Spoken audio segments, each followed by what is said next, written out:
So ఇది చెప్పాలంటే కూడా నాకు కొద్దిగా ఇబ్బంది ఉంది. అసలు పెద్ది సుదర్శన్ అన్నకి ఏం జరిగింది? మాజీ MLA Peddi Sudarshan Reddy, BRS MLA, చాలా ఫ్రెండ్లీగా ఉండే వ్యక్తి, చాలా యాక్టివ్గా ఉండే వ్యక్తి. సడన్గా ఎందుకు హార్ట్ అటాక్ రావడం జరిగింది? దీనివల్ల కొన్ని కారణాలు ఉన్నాయేమో, అది ఆర్ఎస్ ప్రవీణ్ గారు చెప్పారు. నేను దాంట్లోకి వెళ్ళే పరిస్థితి లేదు, ఎందుకంటే ఈరోజు పెద్ది సుదర్శన్ రెడ్డి గురించే మాట్లాడతాం మనం. మాజీ ఎమ్మెల్యే పెద్ది సుదర్శన్ రెడ్డి గారి గురించి మాట్లాడదాం. అసలు ఏం జరుగుతుంది? హెల్త్ బులెటిన్లు అయితే ఇస్తున్నారు, చాలా విషమంగా అవుతుంది పరిస్థితి. కానీ హెల్త్ బులెటిన్లో ఓకే మేము చేయాల్సింది మేము చేస్తున్నాం. ఎస్, డాక్టర్లు చేయాల్సిందంత చేస్తారు, అంతే. పైన దేవుడు ఉంటాడు. ఇక్కడ మిరాకిల్ ఏంటంటే పెద్ది సుదర్శన్ అన్న కనుక బయటికి వస్తే, త్వరలో రావాలని కోరుకుందాం. హాస్పిటల్ నుంచి హ్యాపీగా నవ్వుతూ బయటికి వస్తే ఫస్ట్గా మొక్కాల్సింది జన్మనిచ్చిన తల్లిదండ్రులు, తర్వాత మొక్కాల్సింది డాక్టర్. ఏదైతే హార్ట్ అటాక్ వచ్చి గుండె అనేది ఆగిపోయిన పరిస్థితిలో దాన్ని మళ్ళీ సిపిఆర్ చేసి బతికించారు చూసాం, గుండెను బతికించారు చూసాం, ఆ డాక్టర్ యాక్సెప్ట్ చేశారు, పునర్జన్మ ఇవ్వడం జరిగింది ఆ తల్లి.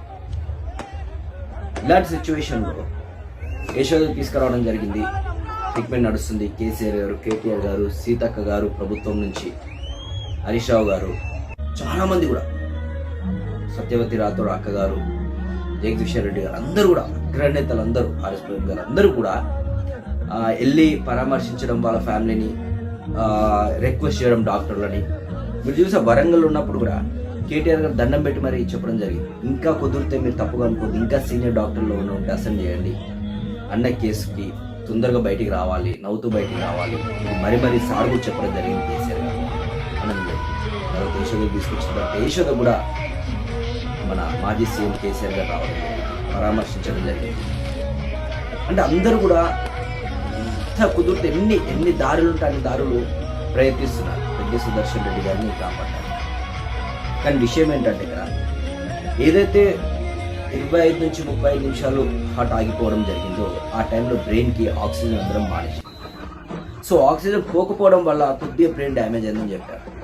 బేసిక్ ఎలా ఉంటుందంటే, ఒక పర్సన్ హార్ట్ ఆగిపోతే 5 నుంచి 5-6 నిమిషాలు, అంతకన్నా ఎక్కువ కూడా బ్రెయిన్కి ఆక్సిజన్ లేకపోతే డెడ్ అయ్యే ఛాన్స్ ఉంది.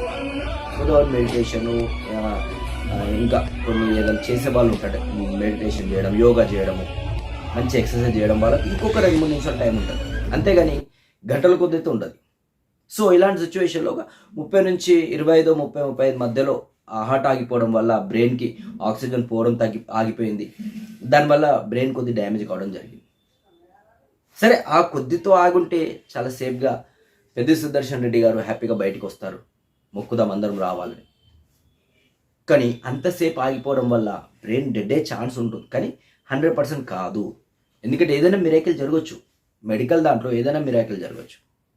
సో అలాంటి సిచ్యువేషన్, ఎందుకంటే హరీష్ రావు గారు వెళ్ళడము, కేసీఆర్ గారు కూడా మొత్తం మాట్లాడారు. అంటే ఈ కేసు సంబంధించింది ఇంకా స్పెషలిస్టులు ఎవరు ఉన్నారా, ఫారెన్లో ఉన్నారా, లండన్, అమెరికా, కుదిరితే పక్కనున్న ముంబై, ఎక్కడున్నా సరే ఈ కేసు మొత్తం స్టడీ చేసి ఎవరైనా ముందుకు వచ్చి నేను ట్రీట్మెంట్ ఇస్తా అంటే వాళ్ళు ఎంత ఖర్చు అయినా సరే వాళ్ళని తీసుకొచ్చి వాళ్ళతో ట్రీట్మెంట్ చేయించండి అని కేసీఆర్ గారు కూడా చెప్పడం జరిగింది.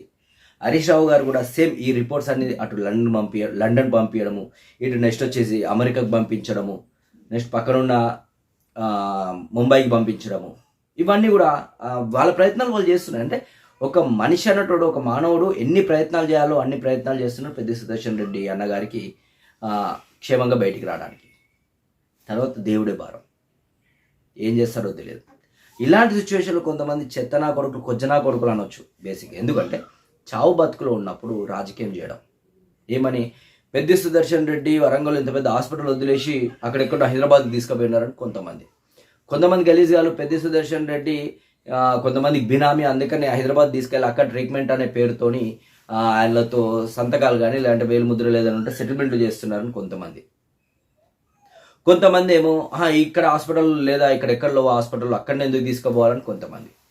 అది చెప్పే డాష్ గాలకు చెప్తున్నాను. అంటే నేను తిట్టకపోయేది, ఈ మాట నాకు కూడా చాలా బాధాకరంగా ఉంది మిమ్మల్ని తిట్టాలంటే. ఇక్కడ విషయం ఏంటంటే, ఇలాంటి పరిస్థితిలో అంటే సావు బతుకులో ఉన్నప్పుడు కూడా రాజకీయం చేస్తున్నాడు విషయం, ఇది కరెక్ట్ పద్ధతి కాదు. అది ఎవరికైనా రావచ్చు అలాంటి సిచ్యువేషన్, దాన్ని రాజకీయంగా అంటపెట్టడం కరెక్ట్ కాదు కదా. అక్కడ మనిషి ప్రాణం. సరే ఇన్ని రాజకీయాలు చేస్తున్నారు, ఇన్ని రాజకీయాలు చేస్తే ఒక మనిషిని బతికించగలుగుతారా? చెప్పండి. తీసుకురాగలిగితే ఎన్ని రాజకీయాలన్నా చేయాలి. ఇక్కడ డబ్బు పెట్టడానికి లేరా? అందరు రెడీ ఉన్నారు డబ్బు పెట్టడానికి. మరి ఇప్పుడు కొన్ని కోట్లు పెడితే సెకండ్లో లేచి వస్తారా పెద్ద సుదర్శన్ రెడ్డి గారు? ఎందుకంటే ఆయన చాలా క్రిటికల్ అయిన పరిస్థితి, చాలా సీరియస్గా ఉంది. చెప్పట్లేరేమో, చాలా సీరియస్గా ఉంది. కానీ మీ అభిమానము, బీఆర్ఎస్ అభిమానులు అయితే ఏంది, ఇటు పెద్ద సుదర్శన్ రెడ్డి గారి ఫ్యామిలీ మెంబర్సు, పెద్ద సుదర్శన్ రెడ్డి గారి ఫాలోవర్సు, పెద్ద సుదర్శన్ రెడ్డి గారి కార్యకర్తలు, అభిమానులు అందరూ కూడా ప్రేయర్తో అందరు ప్రార్థిస్తే పెద్ద సుదర్శన్ రెడ్డి అన్న ఖచ్చితంగా హాస్పిటల్ నుంచి బయటికి వస్తారు. ఇది వాస్తవం. ఎందుకంటే ఆయన ఇంకో రకమైన మనిషి కాదు. ఒక ఎదుటున్న వ్యక్తికి గౌరవం ఇచ్చే వ్యక్తి, అదే గౌరవం కోరుకునే వ్యక్తి. చాలామంది అంటారు పెద్ద సుదర్శన్ అన్నకు నమస్తే చెప్తే పట్టించుకోకుండా పోతాడు, చాలా ఎక్కువ ఉంది ఆయనకు అని అంటారు. వాస్తవం తెలియని విషయం ఏంటంటే ఆయనకు కుడి కన్ను కనబడదు. తెలంగాణ ఇష్యూలో ఏదో జరిగింది, ఆ టైం నుంచి ఆయనకు మెల్లమెల్ల కన్ను కనబడకపోవడం జరిగింది. ఎవరైతే రైట్ సైడ్లో ఉండి నమస్తే చెప్తారో ఎడ్జ్లో ఉంటే కనబడరు, మాట కనబడుతుంది కానీ మనిషి కనబడరు. సో ఆయన వెనకాల చాలామంది అన్నారు, ఆయన ఎప్పుడు చెప్పలే, ఆ మధ్య బయటికి చెప్పడం అంటే విని బాధ అనిపించింది ఆయనకి. అరే నన్ను ఇట్లా అనుకుంటున్నారు, మరి ఏం చేయాలి నేను అని. సో ఇలాంటి సిచ్యువేషన్లో పెద్ద సుదర్శన్ హార్ట్ అటాక్ వస్తే దాన్ని రాజకీయం చేయడం కరెక్ట్ కాదు కదా. సో ఇది కాకుండా ఇప్పుడు ఎవరైతే అక్కడ ఉన్న అంత పెద్ద హాస్పిటల్ వద్దు ఇక్కడ అని అంటారు కదా, ఇదే నిమ్స్ హాస్పిటల్కి రోజుకి 100 నుంచి 1000 మంది వస్తారు ఓపీ పేషెంట్. అంత పెద్ద హాస్పిటల్ కాదు నిమ్స్ హాస్పిటల్. జస్ట్ ఒక జనరల్ సర్జరీ లేదు. జనరల్ సర్జరీ ఏదో చేస్తారో ఆ డాక్టర్ లేరు నిమ్స్లో.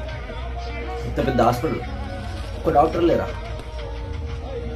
అంటే నేను హాస్పిటల్ నేను అన్నట్టు. అంటే విషయం ఏంటంటే ఇప్పుడు రామ్ చరణ్ గారు ఉన్నారు. రామ్ చరణ్ గారు ఆయనకు చిన్న మణికట్టు ఆపరేషన్ ఏదో ఉంది, దానికోసం మరి అంత పెద్ద అపోలో హాస్పిటల్ అధినేత కదా, మరి ఎందుకు అపోలోలో చేయించుకోలే? ఫారెన్ కంట్రీకి ఎందుకు వెళ్ళిండు? అంటే కొన్నిటికి కొంతమంది స్పెషలిస్టులు కొన్ని ప్లేస్లలో ఉంటారు.